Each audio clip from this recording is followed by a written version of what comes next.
Javier Muñoz. Historia.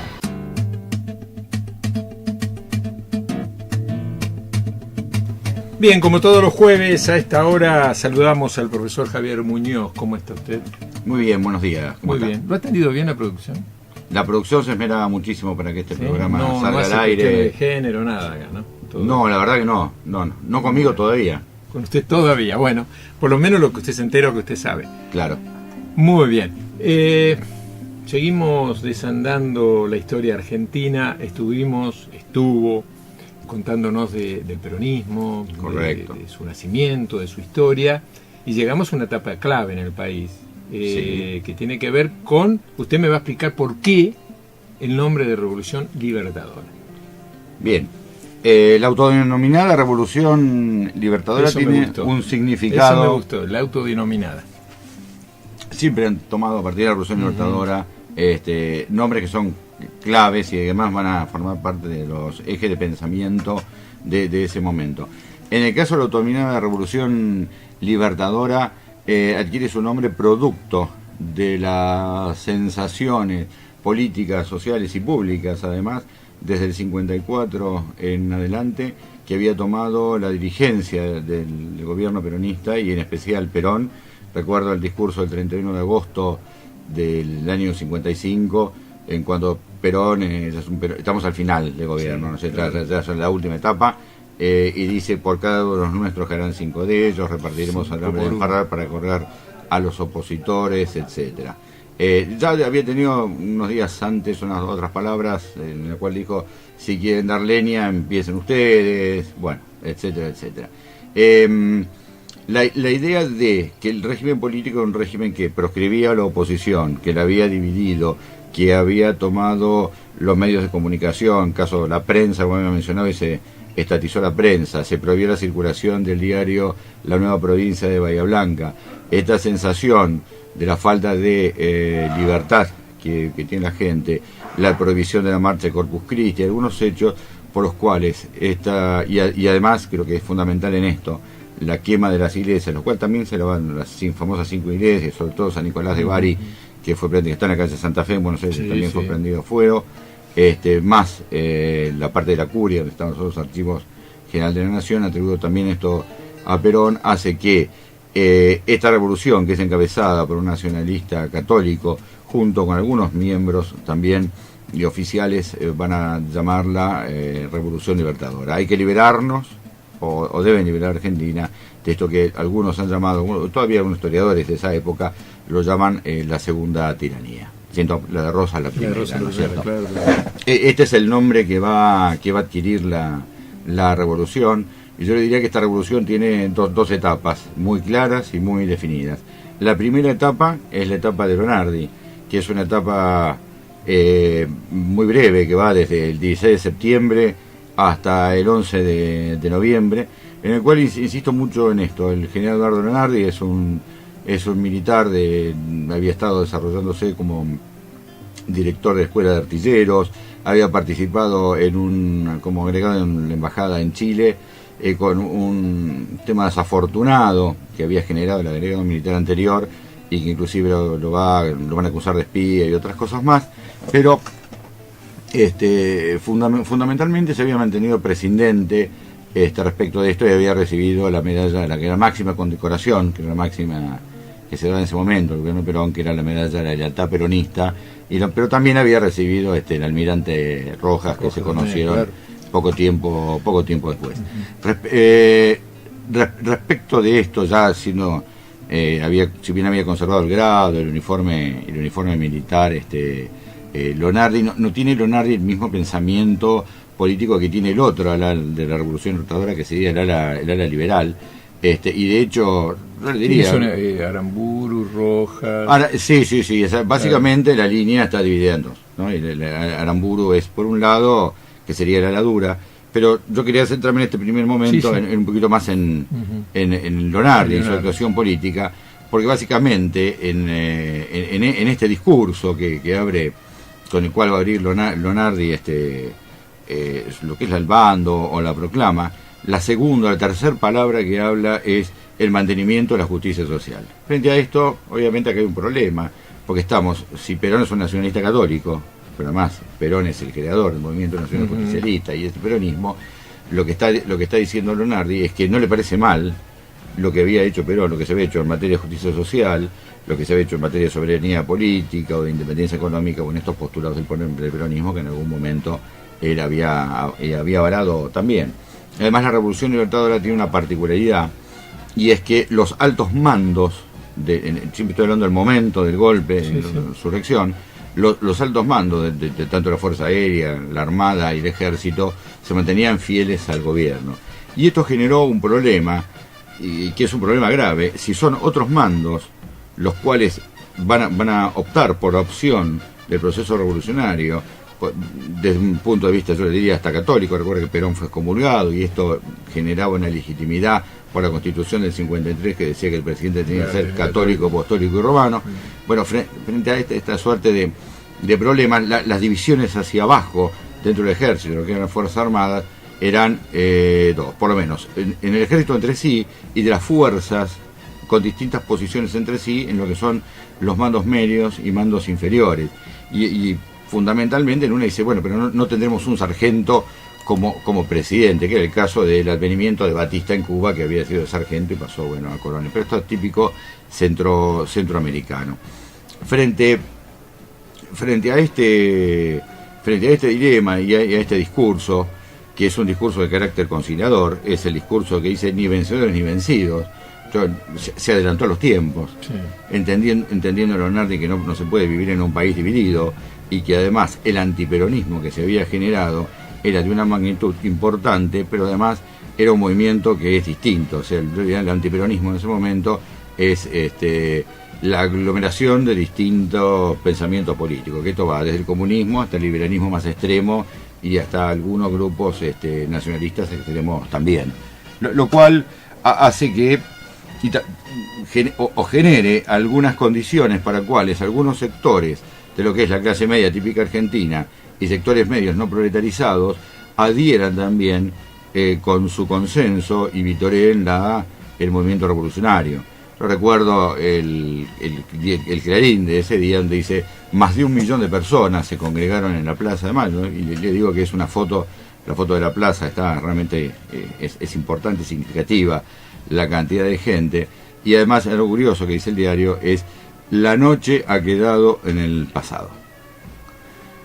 Frente a esto y estas primeras actitudes de no se interviene la CGT y no hay ley de intervenirla, no se deroga ninguna legislación de carácter la que se había generado durante el peronismo, sí se va a formar un comité que no empieza a funcionar de investigación, y además desde el punto de vista militar se le está diciendo a Perón, bueno, usted se transformó de un líder político constitucional a un demagogo, y este va a ser el discurso.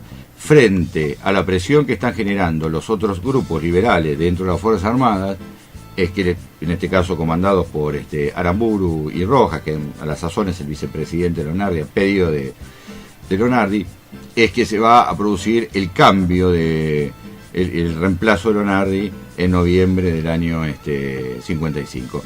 Sin mayores, yo le diría, sin mayor margen de negociación, ni de maniobra, ni nada por el estilo. O sea, como que no hay nada que discutir. O sea, pasamos de no hay vencedores ni vencidos a ganamos. Y esta es la idea. Y los que ganan son los que escriben la historia y son los que hacen y producen estos acontecimientos que a la sazón de los años van a ser jugados como fortuitos o no. Yo cuando uno habla de estos temas, o generalmente deberíamos siempre situarnos en ese momento, en esas conductas y en esa sociedad. La sociedad argentina tiene un dinamismo que es asombroso. Usted habla de esto y salvando la distancia, por eso hay que ubicarse en el tiempo y todo lo demás. Y esto es muy importante. De alguna manera, no lo relaciono directamente, pero algunas cuestiones, lo que está sucediendo en este momento en el país. Bueno, pero una sociedad distinta. Una sociedad distinta, pero con algunas características análogas o similares. Un sector de la sociedad que está disconforme con este gobierno, que es considerado también demagogo, autoritario y demás. Y algunos sectores de izquierda que están de acuerdo con o sea, de qué manera... Bueno, en general deberíamos dedicar un programa a la actualidad, pero... Bueno, pero está bien, si usted pero quiere, le quería decir que sí. ubicarse en el contexto histórico, bueno, pues no podía dejar de relacionarlo con lo que está sucediendo. ¿Sí? Correcto, y además le digo, y en un mundo distinto. En un mundo distinto, obviamente. Un mundo completamente distinto, un mundo que está... Bueno, aparte de una situación de la Fuerza Armada que no tiene nada que ver con la... Que no tiene nada que ver con hoy, y que además tienen un consenso por parte de la sociedad argentina que yo le digo que es importante. Y ha sido significativo. O sea, insisto en un trabajo de Orieta Favaro que habla sobre la debilidad de la democracia argentina y que me parece siempre muy interesante, porque bueno, no hay una idea, y esto de tener una democracia muy fuerte, repito cosas que dijo Perón, ¿no? En una de las entrevistas que le hace Mariano Grondona, en la cual le dice, bueno, pero ¿y por qué usted no defendió o no puso su cargo? Dice, pero yo podría haber defendido mi cargo, mi puesto. Una alternativa era, y estaba preparado en un plan, armar a los obreros. Y Perón le dice a Grondona, dice, bueno, pero yo armaba a los obreros. Ahora, ¿y quién? ¿Y cómo los iba a desarmar? O sea, y esto hay que pensarlo también en un término. Quien es militar y sabe que la única manera, o pensó que la única manera es un derramamiento de sangre increíble. O sea, para desarmarlos se desarman los muertos. Porque siempre hay alguien que está dispuesto a tirar un tiro. Por supuesto, la Revolución Libertadora también tuvo muertos, ¿no? Sí, bueno, desde el bombardeo de la plaza el 16 de junio, que sería los prolegómenos, a los muertos que hay en Córdoba, etcétera, en combate, más el accionar de los buques sobre Mar del Plata también. Y además lo que lo define Perón, que mismo lo dice, es la amenaza concreta de la se llama del crucero 17 de octubre, luego devenido en General Belgrano, del bombardeo a las refinerías de La Plata. Claro, o sea, y esto paralizaba.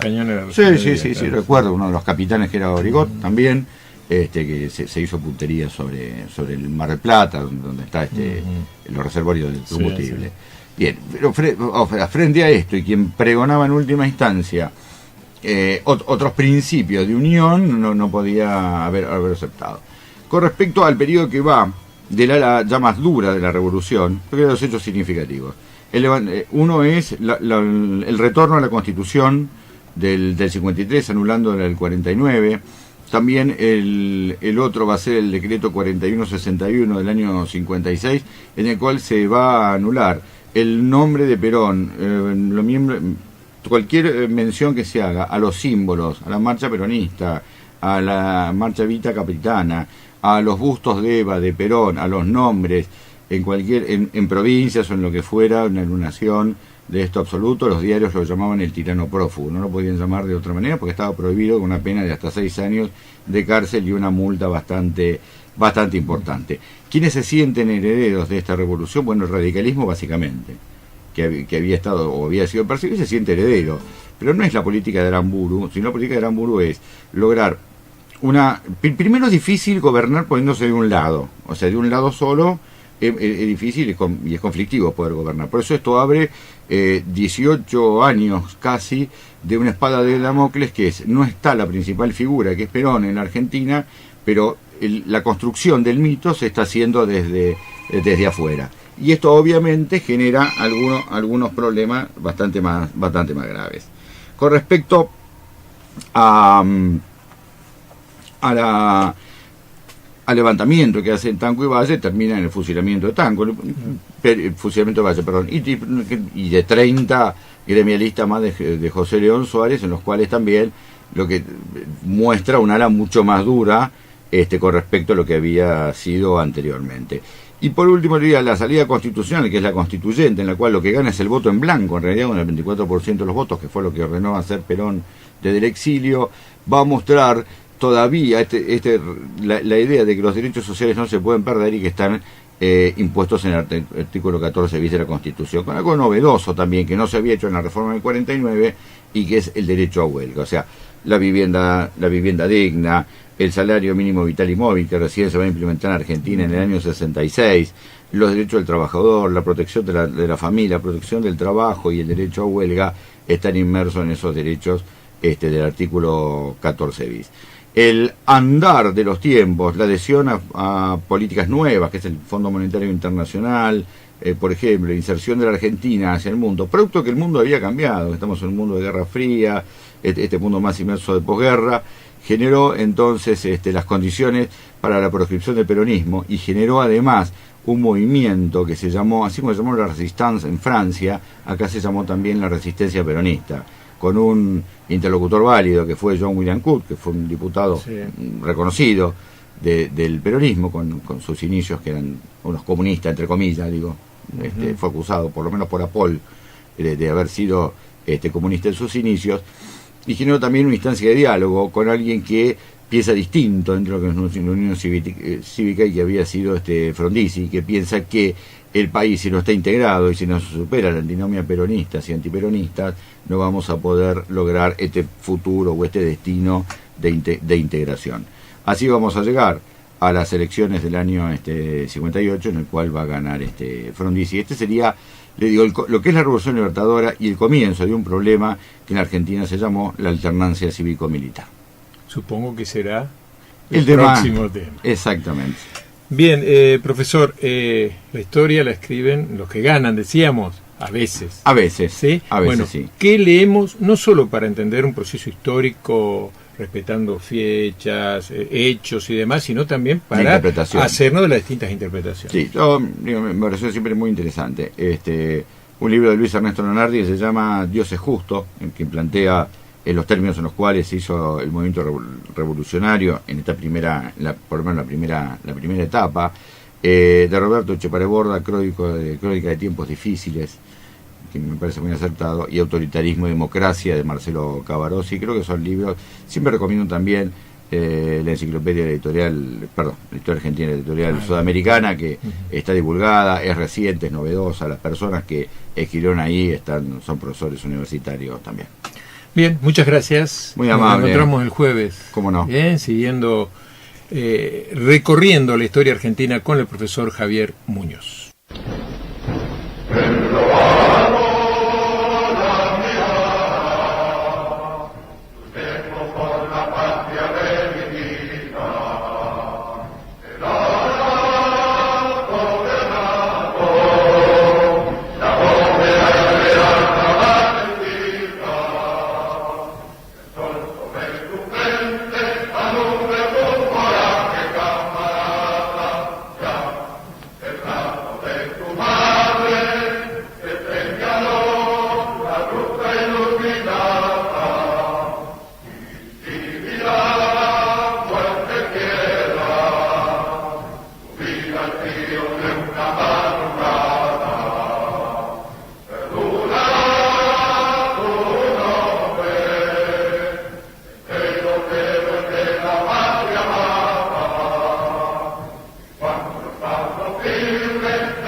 Escuchamos La Marcha de la Libertad, grabación original cantada por Revolucionarios en el 55, con el coro de la Basílica Nuestra Señora del Socorro.